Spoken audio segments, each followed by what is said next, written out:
D'accord. Ok. Bon, bah voilà, écoutez, bonsoir à tous, hein, merci Frédéric d'être en ligne depuis Madison, je crois. Bon, Exactement. ouais, j'ai un grand plaisir de te voir. Merci en tout cas de venir à ce webinaire, comme on dit maintenant. Alors, ouais, je suis censé te présenter et je me suis creusé la tête tout l'après-midi en me demandant quand est-ce qu'on s'était rencontrés et où. J'avoue que c'est pas clair. Je pense qu'on s'est vu, on s'est croisés à plusieurs reprises autrefois, notamment au collège de philosophie. C'est certain que tu en faisais partie. Tu as fait partie de la revue Ligne, comme moi, la défunte revue Ligne qui aujourd'hui, hélas, a cessé de paraître. Donc je pense que ça fait 20-25 ans qu'on se croise ça et là. Bon, je me souviens d'avoir lu plusieurs de tes livres dès le début, enfin, me semble-t-il. Je me souviens aussi, c'est bon, je ne veux pas faire l'ancien combattant, mais on s'est un peu frité autour de ton instruction pour une prise d'âme, ton livre sur Artaud, parce que je venais la même année d'écrire publier un livre sur Artaud, et là j'ai fait le con, c'est-à-dire j'ai fait le spécialiste pas content. Bon, ça m'arrive rarement, mais là, j'ai fait le con. J'ai écrit sur le terrorisme, j'ai aussi écrit, mais plus tard, sur le terrorisme. Tu as écrit sur le communisme existentiel de Jean-Luc Nancy. Sandrine et moi et quelques autres, on a été très proches de Jean-Luc Nancy, on a aussi écrit sur lui. Bref, je pense qu'on s'est croisés, on s'est entrecroisés. J'ai l'impression qu'une des premières fois où on s'est vus, c'était au collège de philosophie, c'était quelque chose que tu organisais, une journée d'études, je pense, avec Jean-Michel Frodon sur le cinéma de Guy Debord. Oh oui, oui, oui, Ça, exact. ça remonte à autrefois, quoi. Je ne sais pas à quelle Autrefois, époque, mais il y a une très autre longtemps. époque. Mhm. Bon, alors voilà, donc tu écris un grand nombre de livres hein, sur Exposé, Le monde occupe-t-elle la Terre, l'Indemne, sur Heidegger. Tu as écrit sur le terrorisme, comme je viens de le dire, sur Jean-Luc Nancy, sur Artaud, bon, sur Walter Benjamin récemment. Et puis, je dirais, à un moment donné, tu t'intéressais de plus en plus au problème de l'écologie. Peut-être à partir il y a une dizaine d'années, avec l'appareil constructible de la Terre, je dirais. Et voilà, bon, tu as publié récemment La condition planétaire, que ma grande honte, je n'ai pas lu. Et ça me paraissait tout à fait évident de t'inviter dans ce séminaire dont le thème est Devant l'effondrement, où on essaie d'entrecroiser la question de l'effondrement psychique à partir de Winnicott et la question de l'effondrement écologique, et ce qui devrait donner lieu, si tout va bien, à un colloque à la fin mai, le 30-31 Mhm. mai. Donc voilà, écoute, merci encore d'intervenir. Je suis très très heureux de te revoir, parce que ça fait très longtemps. J'ai l'impression qu'il n'y a pas de barbe d'infos chez lui, donc ça remonte à très loin. Mais donc voilà, donc à toi la parole, tu vas nous parler de l'écophobie, capitalisme, attrition et IA. Ouais, alors, quand j'avais lu ta présentation, je me suis dit waouh, et c'est un côté quand même un peu apocalyptique, un peu radical. Depuis qu'il est aux États-Unis, c'est radicalisé. Et puis bon, la réalité dépasse la fiction. Le monde où nous vivons est devenu totalement dystopique, aux États-Unis notamment, mais pas seulement. Et j'apprends ce matin, mais je crois que vous êtes tous plus ou moins au courant, j'apprends ce matin que la bienheureuse Union européenne, qui semble être un des rares lieux pas totalement délirants du monde, vient de faire un grand pas, enfin deux grands pas en arrière sur la question du Green Deal, du pacte vert. C'est nouveau, ça vient de sortir. Bon, c'était comme une des rares choses intéressantes avec le projet de régulation de l'IA que l'Union européenne avait réussi à mettre en place. Et puis ça y est, c'est la marche en arrière sous la pression des syndicats patronaux, genre MEDEF, et de pas mal des syndicats de paysans de Pays-Bas, France et ailleurs. Donc, ils renoncent à toute une série de mesures contraignantes pour les entreprises. C'est sans doute le début d'un certain recul. Donc voilà, finalement, j'ai l'impression que ta radicalité, elle correspond à l'horreur du réel. Je dis ça pour t'entendre. Pas forcément avec plaisir, parce que parler de l'horreur du réel, c'est pas, ou du désert du réel, c'est pas réjouissant, mais on vit pas dans une époque réjouissante. Je ne sais pas comment tu vis ça aux États-Unis, là-bas. Est-ce qu'il y a déjà des effets de l'onde de choc Trump? Peut-être pas encore, hein, pas encore. Mais Ça ça va venir. commence.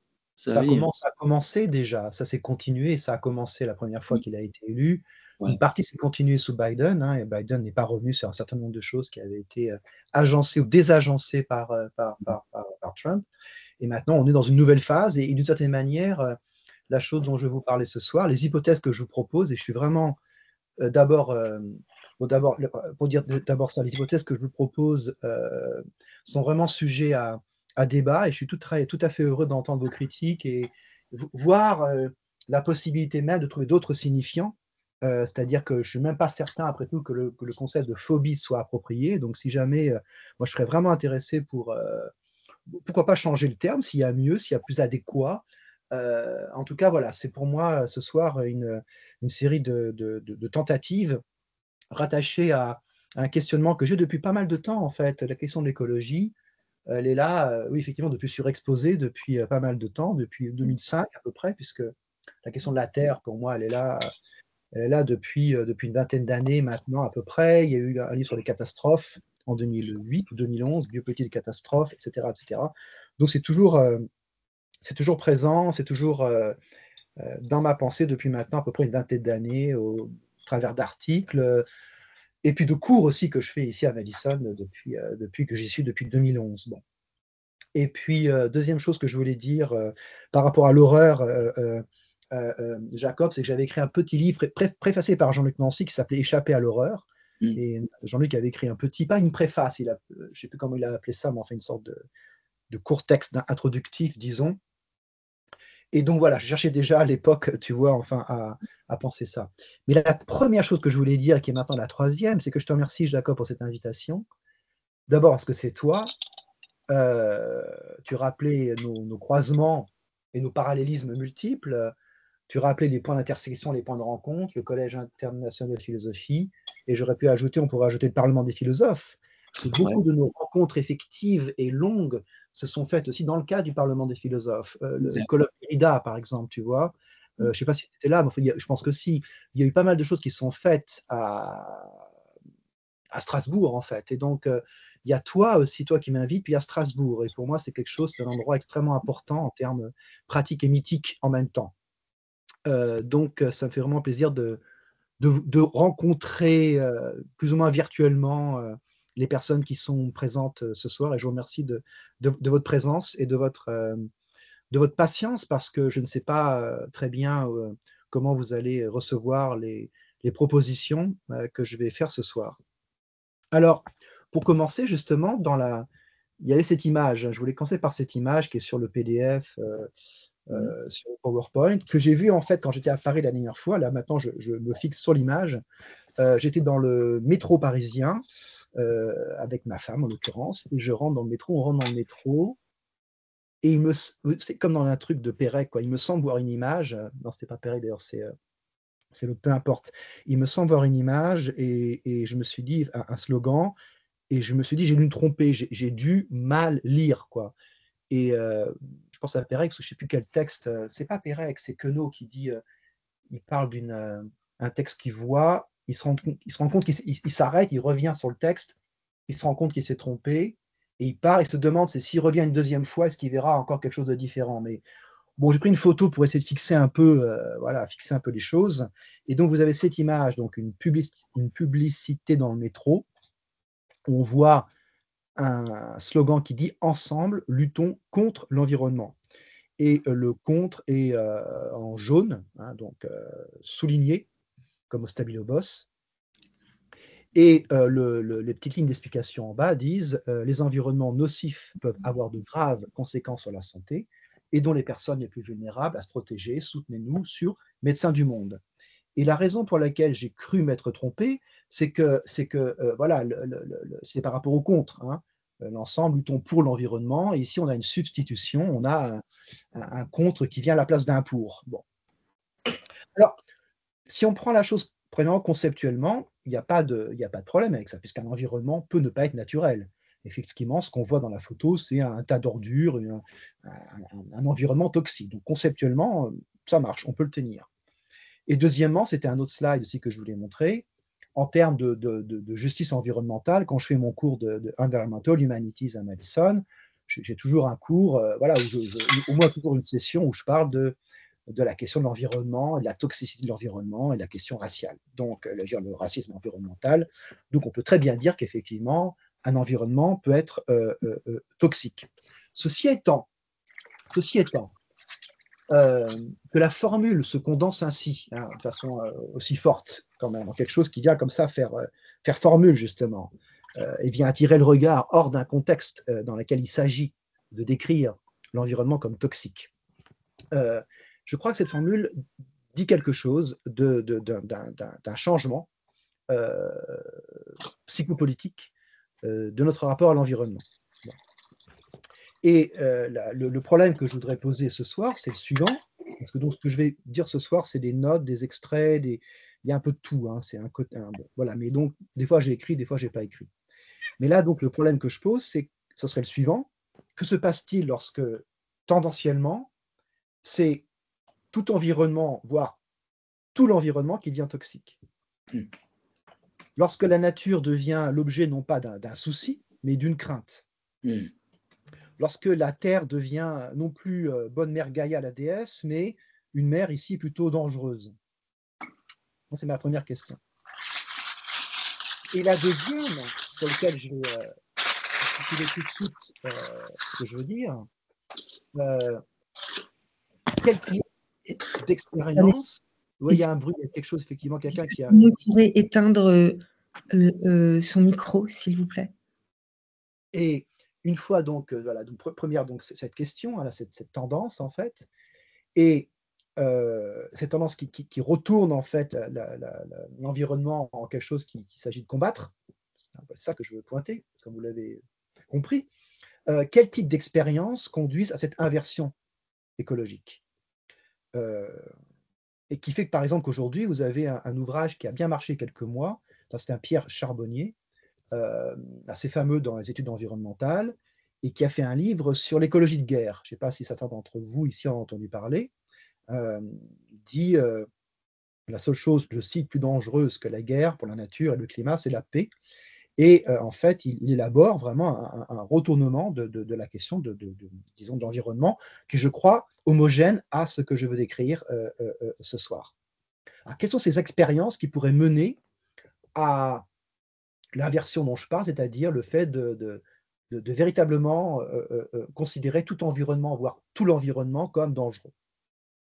Je vais décrire trois types d'expériences. La première, c'est celle qui est liée au réchauffement climatique, hein, c'est la première qui peut venir à l'esprit. C'est lorsque vous vivez à un endroit qui peut être exposé à des méga-feux, à des tornades, à des pluies torrentielles. Donc, à un moment donné, où l'environnement lui-même devient quelque chose qui va falloir combattre au sens où il met votre vie en danger, hein, vous devez alors combattre, ne serait-ce que pour survivre. Le deuxième type d'expérience, c'est celui qui est détaché du réchauffement climatique. D'ailleurs, il y a un problème avec cette confusion. C'est celui de la détérioration des conditions de possibilité de reproduction du vivant. Alors, ici, la liste, vous la connaissez tous, hein, l'acidification des océans, l'appauvrissement de la biodiversité, l'artificialisation des sols, la surexploitation des ressources, etc. Certains géologues, comment dit-on, écologistes, excusez-moi, j'ai les mots anglais et français qui se mélangent. Certains écologistes scientifiques disent que d'ailleurs, la surexploitation des ressources est bien plus dangereuse à court terme que le changement climatique. Bon, donc deuxième type d'expérience. Et le troisième type d'expérience serait celui qui concernerait un autre niveau de réalité économique, le prix des matières premières, donc la question en fait de la raréfaction des matières premières utilisées pour la construction du monde, d'accord ? Et donc la question de la source d'énergie, l'épuisement de certaines sources d'énergie, la nécessité ou l'impossibilité de pouvoir précisément trouver de nouvelles sources d'énergie, cette raréfaction des matières premières conduisant à la compétition territoriale qui donne par exemple lieu aujourd'hui au fait que l'Ukraine va essayer a dû signer peut-être aujourd'hui un contrat, enfin un accord avec Trump pour en fait offrir des matières premières, des matières rares aux USA. Bon.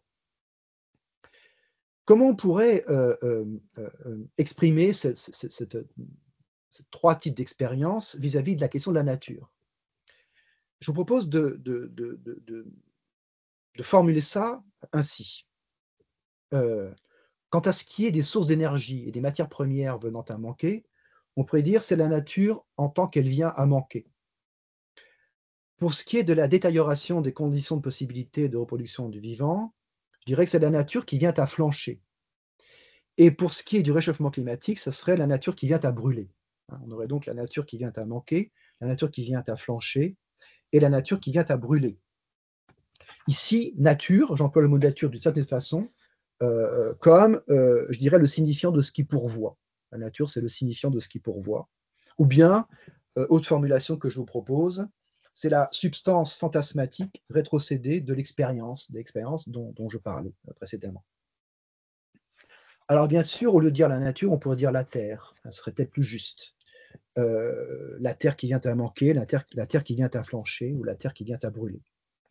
Et ici, la terre, ça serait la corporéité concrète de cette substance, plus que son sol ou son archisol. C'est la terre ici, non pas qui se meut à la Copernic, mais comme le dit Michel Serres, c'est la terre qui s'émeut. La terre s'émeut, comme il le dit dans au moins 2 de ses livres, Michel Serres. Alors, quel affect est lié, ou quels affects sont liés à ces expériences? Est-ce que c'est ce qu'on nomme parfois l'éco-anxiété? Alors, je crois que c'est de plus que cela dont il s'agit, même si l'éco-anxiété peut être une manifestation, disons, de ce que je tente d'identifier ce soir. Ce que je tente d'identifier par l'inversion écologique dont je parle depuis le début de mon intervention, ça serait la métabolisation psychopolitique d'un contre, d'une opposition spécifique, d'une négativité que je transcris par le terme de phobie. Bon, sans avoir relu mon petit Hans et mon grand Lacan, comme j'écris dans mes notes. Donc, encore une fois, je vous attends pour me dire si ça colle ou ça colle pas, là, ce concept. En tout cas, par le terme de phobie ici, j'essaie de traduire peut-être un rejet fondamental, ou peut-être un contournement, et je ne suis pas complètement sûr, là, de ce qui serait le meilleur, la meilleure manière de décrire cette métabolisation, cette négativité dont je parle. Et je crois en tout cas que cette inversion, de ce fait que tout environnement ou tout l'environnement peut devenir objet dangereux, dont il va falloir se garder finalement, je dis qu'il est général, qu'il touche non seulement les élites, et je vais expliquer pourquoi, mais aussi nous tous, the rest of us, comme on dit en anglais. Alors comment je situe l'idée d'effondrement ou de collapse par rapport à ce rejet, par rapport à cette négativité? Si effondrement signifie, je reprends des choses que j'imagine vous avez déjà croisées 100 000 fois, mais je fais une liste pour dire à peu près, quand j'ai commencé à chercher pour moi-même comment définir ça, voilà ce que j'ai trouvé. Si effondrement signifie chute brutale, écroulement, abattement des fondations, ne plus pouvoir reposer sur aucun fond, voire faire l'expérience d'un sans fond, ex fundere. Alors, dans l'intervention que je propose aujourd'hui, je dirais que je ferai la différence entre, d'un côté, l'horizon de l'effondrement et les expériences de l'attrition que j'ai voulu décrire. Les 3 expériences que j'ai décrites sont des expériences d'attrition. Ce qui manque déjà, ce qui brûle déjà, ce qui flanche déjà. On est dans un rapport au réel, disons. On est dans un rapport d'expérience qui peut être mesuré de différentes manières, de façon quotidienne ou avec des ordinateurs. En tout cas, il y a différentes façons de pouvoir mesurer ce qui manque, ce qui brûle, ce qui flanche, voilà, c'est ça. Bon. Dans le schéma que je propose, l'horizon de l'effondrement serait le passage à la limite des expériences de l'attrition. Mais pas forcément vécu comme tel dans le schéma que je propose. L'effondrement ne serait pas vécu comme tel, mais il serait à l'horizon de ces expériences, je dirais. Ce qui est contestable, ce que je dis là est contestable. Par exemple, je lisais un article dans Le Monde dans lequel des écologistes des scientifiques parlent de, je cite, l'effondrement de la ressource halieutique. Donc le mot effondrement peut être utilisé vraiment comme un terme technique pour marquer précisément une chute brutale par rapport à une situation antérieure. Bon. Mais il m'a semblé plus juste, pour des choses dont j'aimerais parler d'ailleurs avec vous, peut-être pour me méfier de moi-même, peut-être parce que je me méfie de la manière dont j'ai pu travailler longuement la question des catastrophes. Et j'ai cru à une époque qu'on pouvait utiliser le concept de catastrophe un peu comme l'avait fait Jean-Pierre Dupuy, puis Zizek à sa suite et d'autres, en disant finalement on va déterminer un point dans le futur d'une catastrophe inéluctable, et parce qu'on la considère comme inéluctable, certaines, on va pouvoir, dans le présent, tenter de changer les choses pour que cette catastrophe pointée comme inéluctable n'advienne pas. Une sorte de loupe comme ça, de boucle temporelle où on fixe la catastrophe comme certain pour changer le présent. J'ai longtemps cru à ça, j'y crois moins. Je crois beaucoup moins qu'avant que qu'il soit utile d'insister lourdement sur l'effondrement. J'ai pu à une époque aussi soutenir autant que faire se peut les thèses de Pablo Servigne, etc. J'ai même écrit un rapport pour Politi pour qu'il traduise ce livre, donc c'est pas du tout que je refusais cette perspective de la collapsologie et tout, mais j'ai considéré qu'au bout du compte, cette focalisation sur l'effondrement et comment dire, et politiquement et psychiquement, je crois, néfaste pour le coup. Et si je devais combattre quelque chose maintenant, ça serait ça. Le danger étant de dénier précisément les mesures que font les écologistes. Mais je crois qu'on a besoin d'autre chose que d'insister sur simplement l'effondrement. Donc, partons des expériences ce que vivent les gens, ce par rapport à quoi ils rapportent leurs décisions de vie, leurs décisions politiques, et voyons à partir de là également à quel endroit il y a un collage peut-être, où il y a une dangereuse proximité entre l'expérience de l'attrition et l'effondrement. Je ne dis pas que c'est tout le temps différent. Cet horizon peut être des fois vécu à l'intérieur même de l'expérience, mais je préfère conserver une distinction expérientielle et conceptuelle entre les deux. C'est ce que j'essaie de dire, est à peu près compréhensible, peut-être pas. Bon. En tout cas, l'hypothèse que je propose aujourd'hui consiste à comprendre les changements sociaux, psychopolitiques, symboliques, provoqués par l'expérience de l'attrition, se projetant à la limite en effondrement. Alors là, on a le symbolique, le réel et l'imaginaire. Bon. Alors maintenant, je voudrais proposer une analyse politique de cette inversion écologique. La première illustration étant ce que j'ai donné tout à l'heure sur cette publicité nous expliquant qu'il faut lutter contre l'environnement. Cette formule épurée, décontextualisée, et donc pour moi, parce qu'elle est épurée et décontextualisée, disant plus que simplement ce dont il est question par rapport aux médecins du monde ou je ne sais plus quelle organisation. Elle dit quelque chose du temps, elle dit quelque chose d'un symptôme du temps, disons. Bon. Analyse politique, donc, en trois temps. D'abord au niveau des populations, deuxièmement au niveau de la représentation politique, et troisièmement au niveau du capitalisme. Au niveau des populations, l'exemple dont je partirai, c'est celui dont je me souviens d'un article lu dans Le Monde à l'occasion des dernières élections législatives pour expliquer la montée du vote du Rassemblement national. Et j'ai pas faut que je retrouve l'article exactement, mais c'est un village qui se trouve en bord d'océan. Et du fait des changements climatiques, les côtes sont en état donc de déliquescence, enfin sont attaquées par la montée des eaux. Des personnes perdent en fait leur propriété, sont directement confrontées à un environnement toxique, un environnement dangereux, un environnement qui atteint leur propriété, leur vie, leur situation de vie. Et donc, qu'est-ce qu'ils font? Ils votent Rassemblement national.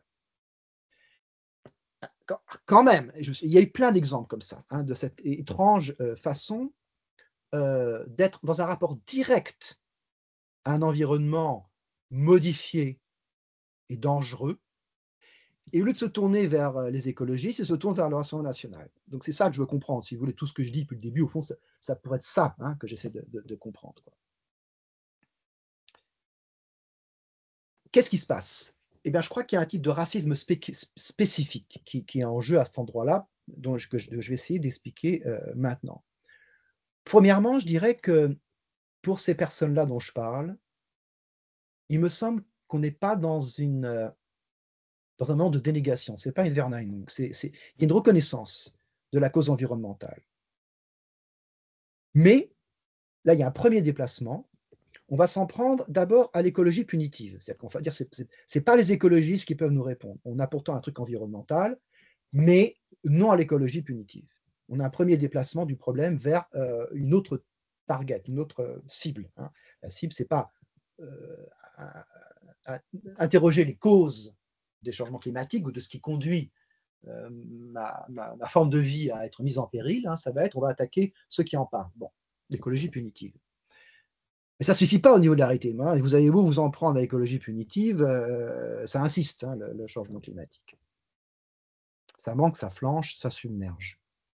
Et là se pose effectivement l'alternative, traiter les causes de l'attrition ou ne pas traiter les causes. Et ce qui règne aujourd'hui, c'est ne pas traiter les causes. Et Jacob, tu en donnais un exemple tout à l'heure, je vais y revenir. C'est là que je dis qu'il y a un racisme environnemental d'un genre nouveau qui explique le vote pour le Rassemblement national, par exemple, en France. Pourquoi nouveau? Parce qu'il ne s'agit pas, comme dans le racisme environnemental classique, d'externaliser le coût du progrès et de cliver le territoire et les populations, entre celles et ceux qui vont profiter des bienfaits technologiques d'un côté, pour les Blancs par exemple, après on varie en fonction des pays, et on va cliver entre ça, donc bienfaits technologiques, et industrie polluante de l'autre, hein, pour les personnes noires, les personnes arabes, ceux qui n'ont pas d'argent, enfin les classes miséreuses, etc. Donc ça, c'est le racisme environnemental classique, hein. On clive le territoire, et on va surexposer les populations les plus pauvres, les plus marginalisées, les populations minoritaires, à l'industrie polluante qui génère les bienfaits technologiques, soi-disant bienfaits technologiques. Je crois qu'en l'occurrence, ce qui est en jeu dans le vote pour le Rassemblement national, des personnes qui en fait répondent à cela par rapport à une exposition à des problèmes environnementaux, je crois qu'il s'agit de refuser un accès à la nature terrestre. Il s'agit de refuser à certaines populations un accès à la nature terrestre. Le discours sera un peu de ce genre-là. Je sais que l'environnement terrestre qui constitue mon milieu de vie est sujet à attrition du fait d'un mode économique, un mode inégalitaire et destructeur. Mais je vais chercher non pas à changer cet ordre, mais je le valide et je cherche à qui en refuser l'accès pour que moi je puisse toujours en jouir. Voilà la manière dont je voudrais définir ce que j'appelle le racisme de l'accès environnemental. Ce racisme-là, et je passe du côté maintenant de la représentation politique, est porté par des partis d'extrême droite, néofascistes ou fascistes. Alors, quel genre d'extrême droite? Quel rapport à l'expérience d'attrition de la Terre? Dans un petit article que j'ai publié dans le journal Lundi Matin, il y a quelques semaines, que j'avais appelé Traité de guerre perpétuelle, qui est un traité de théorie-fiction, donc un sorte de travail où la philosophie rencontre la spéculation, une sorte de spéculation travaillant sur la limite du concept et de la métaphore, en se rappelant la formule de Nietzsche selon laquelle le concept est un résidu de métaphore. Bon. Et dans ce petit texte, je propose le terme de mouchisme. Et j'appelle mouchisme le fascisme mou et larmoyant. Et j'imagine que ce mouvement, le mouchisme, invente son parti qu'ils appellent le panou. Et donc voilà, je cite un extrait de mon article. En 2029, le mouchisme, donc le fascisme mou, lâche et larmoyant, crée son propre parti, le panou. Le chef du panou déclare: les étrangers ne doivent plus avoir accès aux services dégradés de l'État, ni à la nature qui est esquintée à cause de la théorie du genre, ni à l'eau et ni à l'air. Il n'y a plus assez d'air pour tout le monde. Notre pays ne peut pas accueillir toute l'asphyxie du monde. Ce sont les étrangers qui doivent subir les conséquences d'un capitalisme que nous craignons de défier. Les étrangers, mais pas nous. D'où le nom du parti. Alors peut-être qu'on dira que le fascisme, c'est toujours ça. C'est toujours une sorte de simulacre guerrier qui n'a jamais le courage de s'attaquer au capitalisme. Et en ce sens-là, on pourrait dire que le fascisme, c'est toujours un évitement. Et c'est aussi à l'œuvre dans l'énergie masculine de Mark Zuckerberg, le virilisme comme performance grotesque et politiquement pleutre. Mais ce qui me semble important de dire aujourd'hui, c'est qu'on n'est pas là dans le registre de la dénégation, mais bien de la reconnaissance d'un phénomène, que je dis d'attrition écologique, et de la décision politique qui consiste à le confirmer dans un discours et des pratiques qui mèneront, je le crois, à des massacres écologiques, des génocides ciblés, des smart genocides, pour conserver un accès à une terre à l'état réduit. Voilà ce que j'essaie de dire. Par rapport à la question de la délégation, qui est un point important parce que j'ai pu voir dans les années 2000 vraiment un changement dans le... Enfin bon, en tout cas, par rapport à la délégation, je voudrais citer un article du Monde paru hier. C'est un certain Vincent Bretagnol, écologue et directeur de recherche au Centre d'études biologiques de Chizé, CNRS, Université de La Rochelle. Il dit ceci: une vraie prise de conscience serait une prise de conscience qui mène à l'action. Or, cela n'existe pas du tout. J'ai le sentiment que plus les effets de l'érosion de la biodiversité deviennent tangibles et massifs, plus il y a un recul de la mobilisation sur ces questions. Se désole aussi Pierre Gasquel, donc c'est un autre gars, je confondis les deux, professeur en écologie marine. Les partis politiques qui nient la crise se renforcent avec elle, c'est désespérant. Fin de citation. Donc je crois que c'est ça. Je pense que le détricotage des mesures environnementales que tu pointais tout à l'heure, Jacob, et qui sont en œuvre également aux USA, bizarrement, sont complètement liées à la reconnaissance même du problème de l'écologie. C'est très étrange. C'est pour ça qu'à une époque, je parlais d'un écofascisme, je n'emploie plus le terme maintenant, pour définir non pas, c'était non pas un terme dont la fonction était d'aller interroger les sources écologiques du fascisme ou du nazisme, ce qui d'ailleurs a été mis en charpie, ces arguments par Chapoutot, mais c'est plutôt, il me semblait que même les régimes dits sociaux-démocrates ou pas complètement fascistes pourraient changer leurs lois en les faisant encore moins capables de répondre aux désastres de l'écologie, avec d'autant plus la connaissance des désastres et des changements climatiques. Il y a vraiment une décision politique d'acceptation totale de la situation et d'abandon total de la tentative de chercher à répondre aux causes des changements climatiques, de l'érosion de la biodiversité, etc. Donc effectivement, c'est une forme d'horreur que je décris là, très clairement. Maintenant, pour ce qui est du capitalisme, et donc inséparablement de la technologie, il n'y a pas de capitalisme atechnologique, ça n'existe pas, on le sait depuis Marx. Bon. Ces gens-là, Bezos, Musk, etc., ils ont la même connaissance que nous. Ils savent très bien ce qu'il en est des changements climatiques, ils savent très bien ce qu'il en est de l'acidification des océans. Ils ont affaire aux informations. Il ne faut pas croire qu'ils ne savent pas. Trump a fait toutes les mesures qu'il fallait en Écosse pour protéger son golfe des effets des changements climatiques sur les côtes. Donc, il y a une connaissance exacte de ces changements. Il n'y a pas du tout, on n'est pas dans le déni des causes, on est dans la reconnaissance exacte de ce qui est en train de se passer. C'est pour ça que c'est d'autant plus abject. Mais maintenant, c'est une analyse du capitalisme dans ce rapport-là, disons, à l'attrition, aux expériences de l'attrition. Je vais prendre un exemple. C'est l'exemple de Jeff Bezos. Vous pouvez trouver ça en ligne sur YouTube. C'est une sorte de talk show, enfin j'en parle dans la condition planétaire, mon dernier livre, qui s'appelle Going to Space to Benefit Earth, aller dans l'espace pour servir la Terre, en 2019. Et ce qui est très intéressant dans ce talk show, c'est que Bezos parle sans cesse de la finitude de la Terre. Il passe son temps à définir toutes les contraintes écologiques, la raréfaction des ressources terrestres, les problèmes d'énergie qui sont absolument inévitables. Donc on n'est pas du tout dans une espèce de délire sur la profusion terrestre, la nature qui vient à manquer, à flancher, à brûler. C'est absolument en jeu dans ce qu'il dit. Il insiste sur l'idée, je le cite, que nous devons sauver cette planète. Nous devons vraiment la protéger. C'est Jeff Bezos qui dit ça, c'est pas Greta Thunberg. Mais cette reconnaissance de la finitude de la Terre, j'emploie son terme, lui sert à justifier la nécessité d'exploiter les ressources de l'espace d'outre-terre.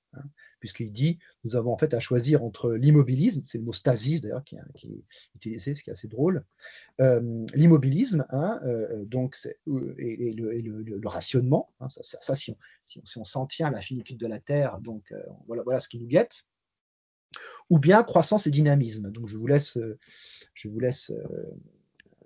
présager le choix de Bezos.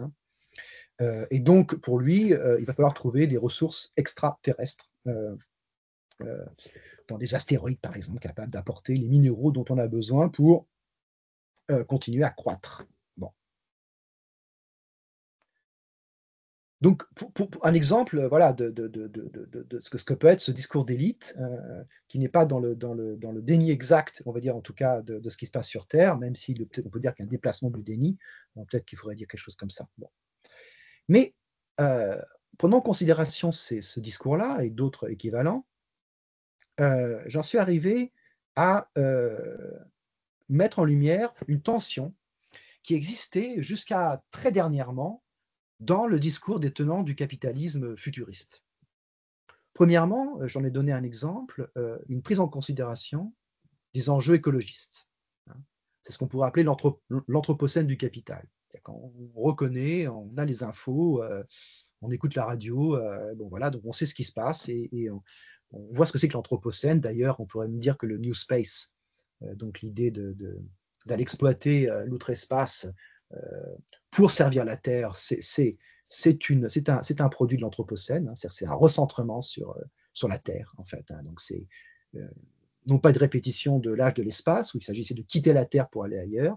Et là, il s'agit d'exploiter des ressources minières d'outre-espace pour sauver la Terre, hein, comme le dit Jeff Bezos. Donc c'est un discours anthropocénique en ce sens-là, centré sur la Terre. Bon.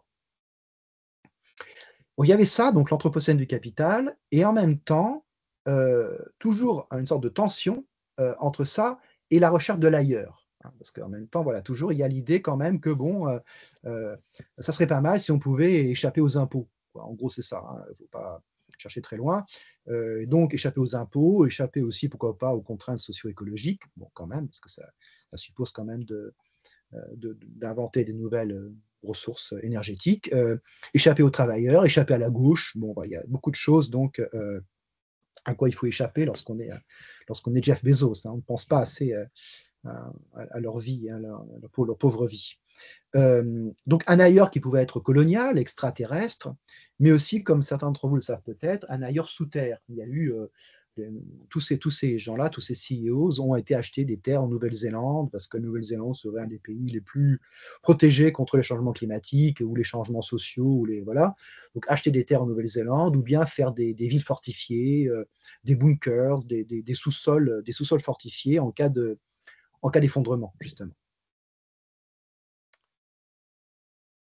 Donc, une tension entre ça, quoi, c'est-à-dire l'anthropocène du capital, se recentrer sur la Terre, mais en même temps chercher un ailleurs, hein. C'est comme si, topologiquement, disons, il y a la surface de la Terre qui est là où ça se passe mal, quoi. C'est-à-dire, il y a les changements climatiques, voilà, il y a les tumultes, il y a la gauche, il y a les travailleurs, il y a les syndicats, il y a les gens qui demandent des impôts, bon, voilà, tous ces embêtements auxquels sont exposés les capitalistes. Et puis il y a l'ailleurs qui serait une colonisation d'une autre planète pour vraiment échapper voilà, au Green New Deal. Ou bien il y a les sous-sols, on va pouvoir faire une cave surprotégée contre les tumultes sociaux. Bon. Alors, je crois que ce à quoi on a assisté, c'est à une inflexion ou à un changement dans cette tension. Puisque le problème auquel doivent répondre les capitalistes, c'est pas d'abord hein, le fait que la nature vienne à manquer, c'est que le profit vienne à manquer. C'est ça le vrai problème. Donc, ça, comment faire en sorte que le profit ne vienne pas à manquer, premièrement, qui est l'objet principal disons qu'il s'agit de sur quoi il s'agit de répondre. Et en même temps, ils ont affaire aux médias, ils savent ce que c'est qu'un méga-feu, hein, donc il y a cette difficulté. Je pense que ce qui s'est passé depuis une dizaine d'années et qui s'est concrétisé avec ce que j'appelle le Trumpsk, hein, donc l'alliance ou l'alliage de Trump et de Musk, qui est en fait l'alliage de, de la pensée réactionnaire américaine avec l'accélérationnisme technologique de la Silicon Valley. Cet alliage signifie un changement de stratégie de l'élite technocapitaliste. Je pense que ce qui a été en jeu, ce qui explique pourquoi Peter Thiel, par exemple, a soutenu, je crois que c'était 15 millions de dollars, l'élection de Vance, hein, le vice-président, en tant que sénateur avant qu'il soit vice-président. Donc c'est Peter Thiel qui a vraiment qui a financé la campagne de ce sénateur et qui maintenant est un vice-président, le vice-président des USA. Je crois qu'il y a eu le point d'inflexion que je cherche ou le changement que je cherche à déterminer, c'est le moment donné où le capitalisme de conquête, disons, a décidé d'investir la surface, c'est-à-dire de ne plus se satisfaire d'un ailleurs pour échapper à l'impôt, se trouver une île, se trouver une autre terre ailleurs, se trouver un bon bunker, une bonne ville fortifiée.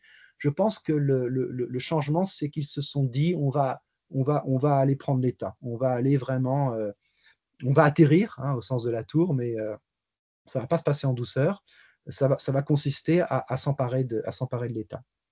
On s'emparer d'une partie de l'État, en tout cas à détruire de l'intérieur ce qui, de l'État, conduit à la baisse tendancielle du taux de profit. Bon. Qu'est-ce qui s'est passé effectivement aux USA là, dernièrement?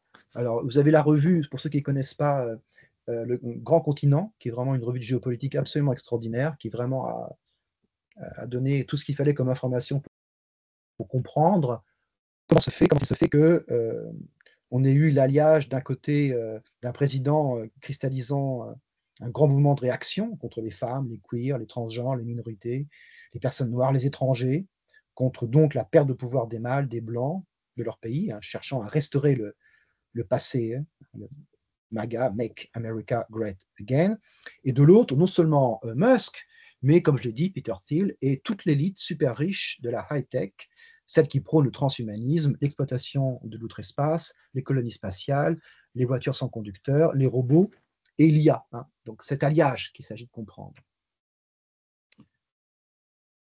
Et donc ce que je dis, c'est que je pense que Peter Thiel et ses complices ont pensé qu'au lieu de se concentrer sur la construction de bases de survie souterraines et des colonies extraterrestres, il y avait un meilleur plan, prendre le pouvoir entre les deux, à la surface, hein, faire surface en politique en quelque sorte.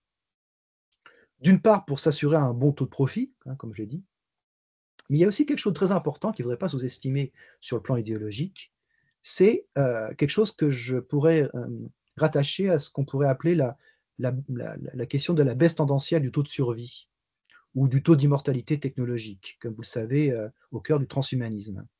Parce que pour un bon transhumaniste, quand même, de voir ainsi les conditions de reproduction du vivant comment dire, devenir de plus en plus mises en péril, se pose quand même les questions des conditions matérielles de l'immortalité technologique. C'est bien beau d'avoir un super projet de transhumanisme, mais si vous n'avez pas de robot pour le faire, si vous ne pouvez pas construire votre IA comme il faut, ça ne marche pas. Donc, il faut quand même répondre à cette question. Comment assurer l'avenir transhumaniste de l'élite face à la raréfaction des ressources terrestres? Bon. Je crois donc que la décision qui a été prise, c'est de faire alliance avec les forces réactionnaires, celles que représente Trump, qui, elles, n'ont, je crois, plus aucun souci biopolitique. Je ne pense pas qu'on puisse encore parler de soucis biopolitiques. Je pense vraiment, et ça on l'a déjà vu en 2016, mais c'est encore plus clair maintenant, ils n'en ont strictement rien à, comment dire ça de façon polie, ils n'ont pas de soucis, disons, pour les populations. Ni non plus de savoir comment produire le consentement à la loi. Je pense que ce n'est pas la question. Il ne s'agit pas de penser à comment faire en sorte que les populations puissent consentir à la loi. Je pense que c'est le cadet de leurs soucis. Ni non plus aucun intérêt pour la formation d'une classe moyenne, hein, d'où le désintérêt pour les universités, par exemple. Et du côté donc des forces réactionnaires, on sort, je crois, du néolibéralisme. Je ne pense pas qu'on puisse utiliser ce terme pour parler de ce qui se passe actuellement aux USA, pour se diriger vers un régime autoritaire, hein, pour employer ce doux euphémisme. Bon. Donc, grâce à ça, donc cette alliance permet d'une part de pouvoir répondre à l'attrition écologique, hein, et là, à mon avis, c'est valable d'ailleurs pour la Russie, la Chine, ce n'est pas uniquement un problème américain, et donc d'où le deal avec les terres en Ukraine, hein, les terres qui regorgent de lithium pour les batteries de téléphone, d'uranium pour faire tourner les centrales nucléaires, de graphite pour les batteries de voitures électriques, ou encore du titanium prisé dans le secteur aérospatial. C'est pour ça que Trump, lui, ne savait pas, parce qu'il ne sait pas grand-chose, mais par contre, on lui a dit qu'il faut récupérer là, ces terres en Ukraine. Hein, c'est pour ça, en fait. Donc, on peut, l'alliance, disons, entre ce que certains appellent l'accélérationnisme réactionnaire, ce que Norman Ajari appelle cyberfascisme, ce que moi des fois j'appelle fascisme artificiel, c'est ça le but, hein, c'est de répondre à l'attrition écologique et d'assurer l'avenir transhumaniste du capitalisme de survie, disons. Et c'est là où, et je finirai sur ce point, l'IA est en jeu. Dans la présentation que j'avais donnée, j'avais écrit rapidement, comme les notes que je propose aujourd'hui, qui ont été aussi faites rapidement, l'IA, dis-je, écrivais-je, est la technologie des sociétés à oikos condamnée pour Happy Few.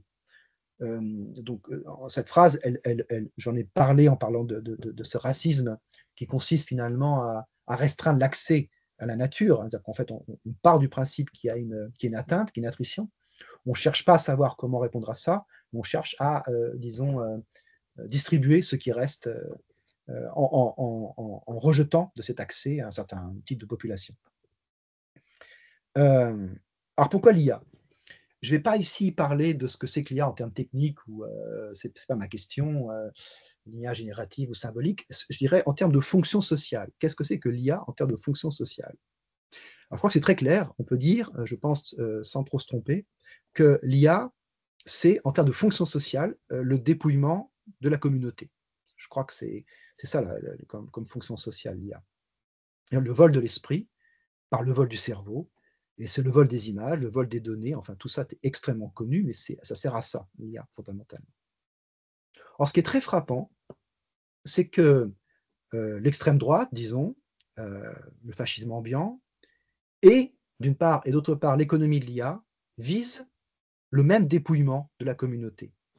Il s'agit, aussi bien pour le capitalisme qui de plus en plus s'appuie sur l'IA que pour les extrêmes droites contemporaines, d'enlever tout droit, toute protection aux personnes, afin d'extraire sans limite des données et de surveiller sans limite. Ça marche tout à fait bien ensemble. Dans les deux cas, aussi bien donc pour Peter Thiel qui a dit, comme vous le savez peut-être, que le capitalisme était incompatible avec la démocratie, hein, quand même, il l'a écrit, il l'a publié là-dessus, donc il a dit ça. Pour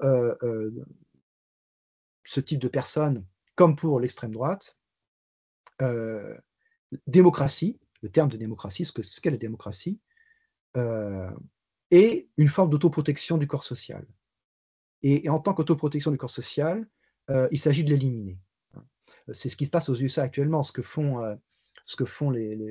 Musk là, avec le paradoxe d'être nommé comme agence gouvernementale, puisque l'agence gouvernementale dont la fonction est précisément de détruire ce qui permet qu'il y ait du gouvernement fédéral, hein.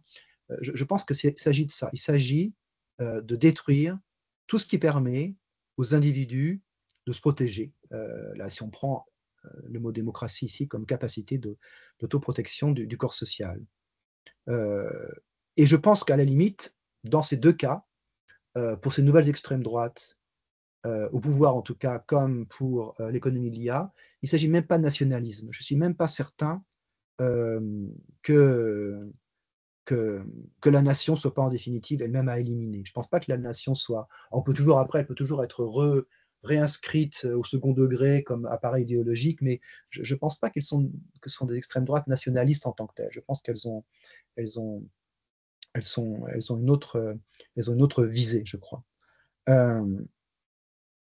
Il s'agit, en tous les cas, d'un piège que j'appellerais extrême élitiste, ayant pour effet, si ce n'est pour fonction, de réserver la nature restante à l'emploi technologique du capitalisme de survie, qui a décidé d'infiltrer la sphère du pouvoir et donc de faire surface en politique. Donc d'un côté, ce à quoi il faut s'attendre, c'est une politique de massacre, hein, tout à l'heure je parlais de smart genocide, menée par le fascisme, et de l'autre côté, une prolifération des machines de substitution ontologique, dites intelligence artificielle, qui proposeront, c'est le plan, c'est la prochaine étape, des agents IA personnalisés pouvant agir au nom de chaque être humain. Hein. Le but, c'est d'avoir... parce que le problème de l'IA, c'est qu'elle est toujours fondée sur des moyennes. C'est pour ça que, bon, sur des choses moyennes.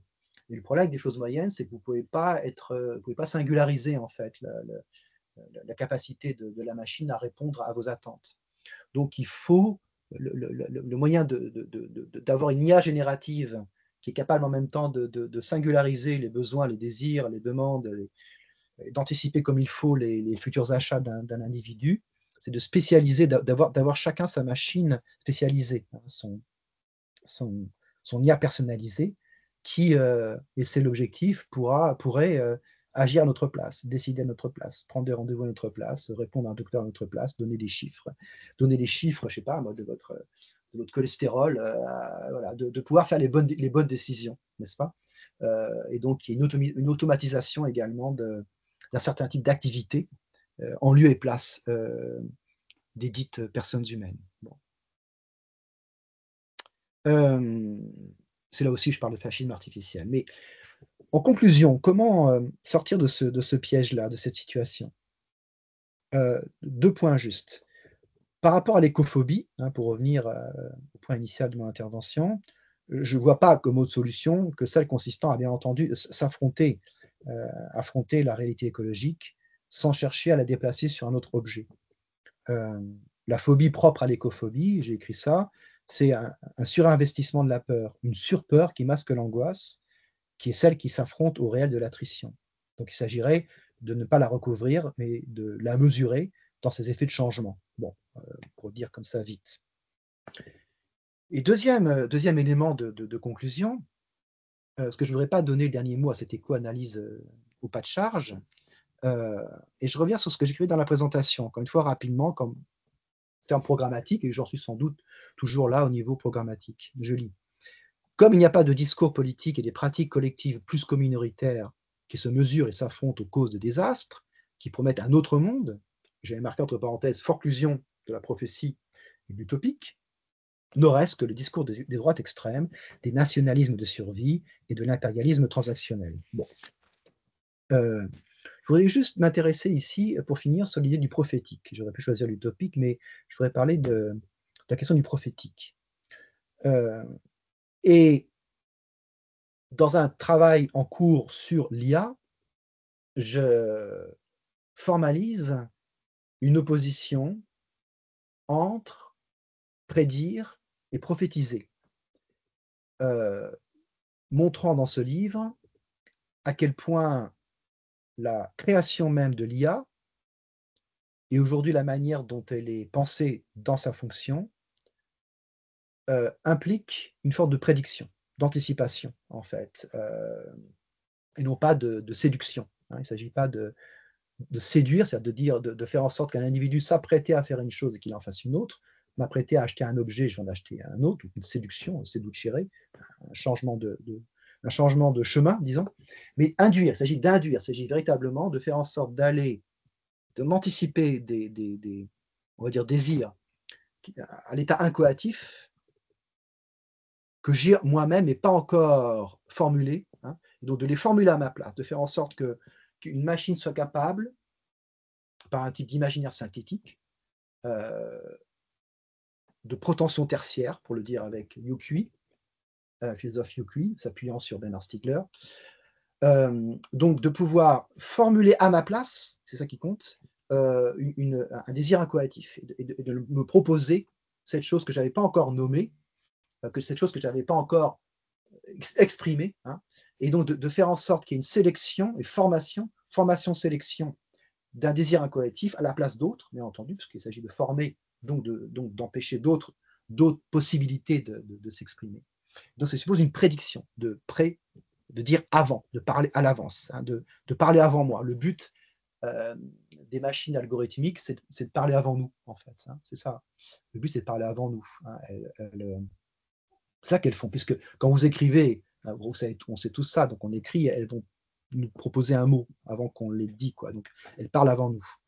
Et on parle toujours après. Ce qui est que la communication, aujourd'hui, elle est secondaire. Hein, la communication, dans la situation de prolifération de ces machines logologiques, la communication interhumaine, voire intrahumaine, elle est secondaire. Elle vient après la communication des machines.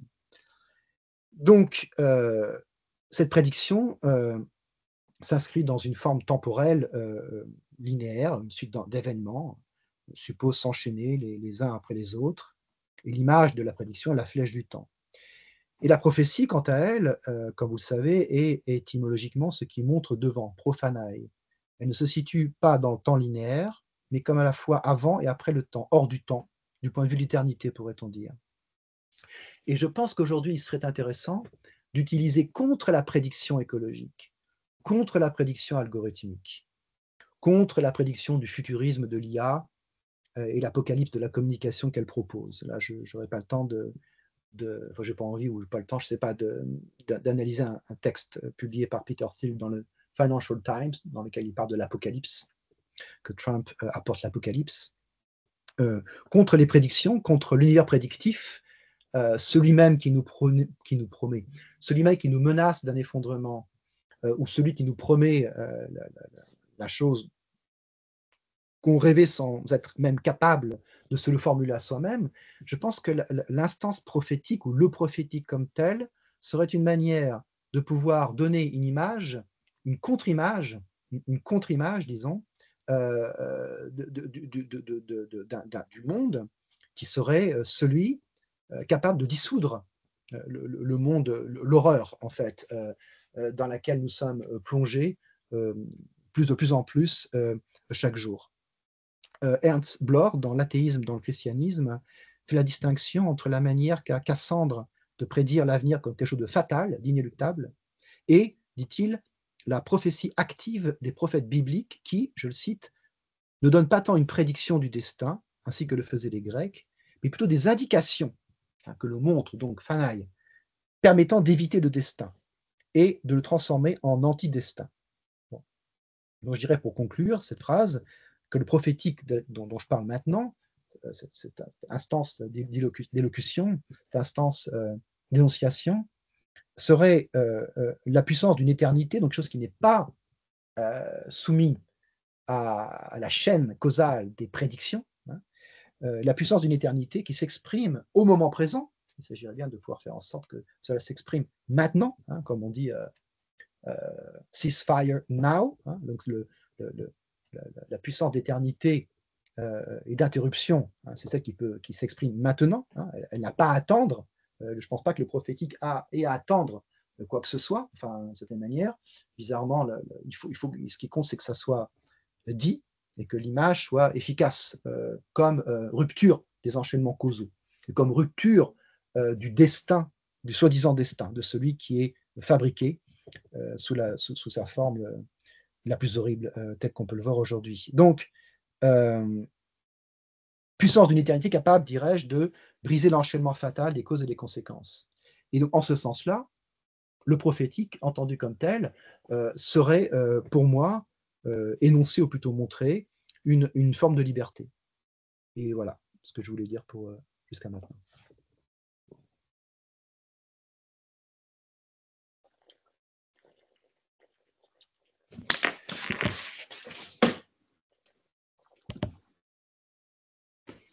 Bien, mais écoute, merci beaucoup Frédéric, hein, c'est un bel exercice de pensée pensante, si je puis dire,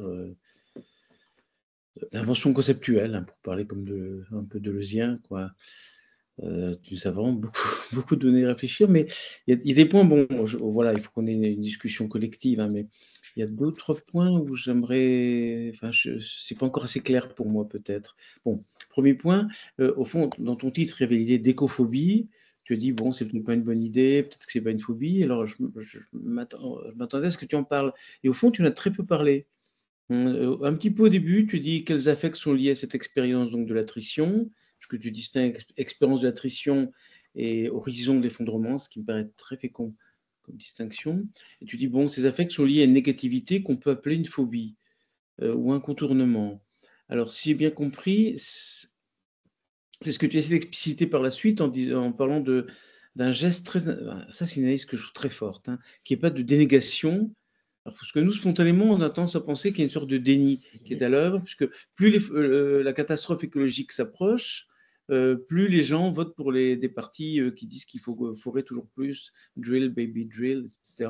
Ouais, C'est ouais. quand même très impressionnant, quoi. C'est donc, on a envie d'interpréter ça en termes de déni. Et toi, c'est très intéressant ce que tu dis, en montrant qu'en fait, c'est pas seulement une dénégation, c'est pas une dénégation du tout, il y a une sorte de reconnaissance, mais impliquant une sorte de stratégie particulière, quoi, une stratégie, bon, effectivement, génocidaire à sa manière, de sélection, en fait, ouais, une thanatopolitique, pour le coup. Une thanatopolitique ou une nécropolitique, comme dirait Mbembe. Bon, je trouve que c'est très convaincant et très intéressant. à creuser peut-être, parce que la dénégation, bon, il faudrait creuser ça. La dénégation, c'est jamais simplement il y en a pas. Il y a toujours aussi enfin, dans les formes raffinées de dénégation, un je sais bien, mais quand même. Hein, ça, c'est André Green qui avait analysé ça. Donc, je suis pas sûr que dénier, c'est refuser de reconnaître. On peut reconnaître tout en déniant quelque part. Donc, il faudrait un petit peu compliquer ça. Mais ce que je voulais dire, c'est que la phobie, du coup, elle passe un peu à l'as. Enfin, je ne vois pas où elle se maintient. Après, tu n'as plus parlé du tout.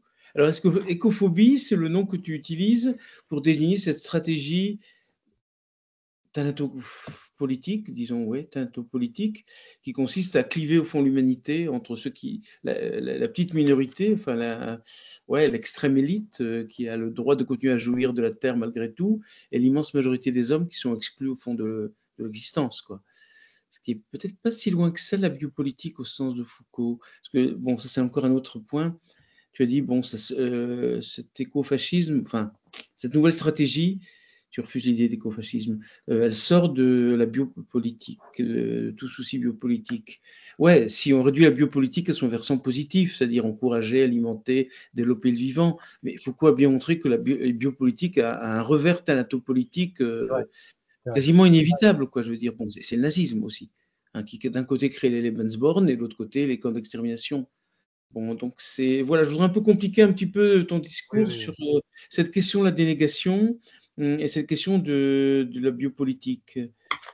C'est moins clair que tu sens. Bon, tu as raison de clarifier les choses, hein, mais je voudrais les compliquer un peu Ouais, plus. ouais. Ça, c'est mon côté déconstructionniste peut-être. Et surtout la phobie, où elle est passée la phobie dans cette affaire?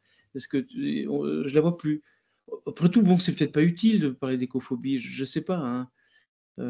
Ça complique peut-être les choses. Ouais, je sais pas, je sais pas. Effectivement, il y a dans la phobie, bon, un phobique, c'est quelqu'un qui, je dirais pas, oui, il contourne. C'est quelqu'un qui contourne l'objet phobique. Bon, mais ici, il n'y a pas vraiment contournement, puisque, au contraire, tu dis qu'il y a reconnaissance des Ouais, limites de la Terre. Donc, je vois pas trop où est le contournement. ouais, ok, ok. Surtout si tu dis, bon, voilà, il s'agit pour eux de faire surface. Ça, c'est très fort, hein, le Trump. Parce que moi, je pensais en t'écoutant, je pensais à ce film quand même assez génial, Don't Look Up. Bon, et là, c'est Oui, vraiment la stratégie précédente. C'est-à-dire, OK, on mm, laisse la Terre exploser et on émigre sur une planète oui, X, voilà. etc. Bon, OK. Ouais, ouais, Mais tu montres qu'au fond, ouais, c'est fini. Maintenant, bon, ouais, c'est ouais, un arrière-plan, mais c'est pas le projet central. Il ouais, s'agit ouais, maintenant de conquérir la Terre. ouais. Et Mars peut attendre. C'est Même ça, si c'est ça. je crois C'est qu'Elon Musk exactement ça. a fait savoir qu'il faut être enterré sur Mars. Pas enterré. Oui, mais c'est fini ça. Justement, j'aurais pu Euh, prendre. Je voulais plus.